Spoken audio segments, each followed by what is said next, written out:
I saw a strong CW station and wanted to try it out. But then this is the situation. The central pin of the Morse key paddle is broken. So what did I do? I didn't have the mood to solder at the time. This was the quick solution I could apply.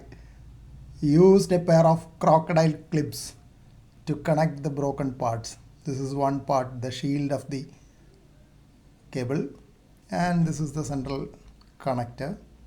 So this was broken. So I just connected with a crocodile clip. Interesting part is that it did work because this uses only a very small voltage, I presume, not RF or high voltage. So it did work and I could have CW working.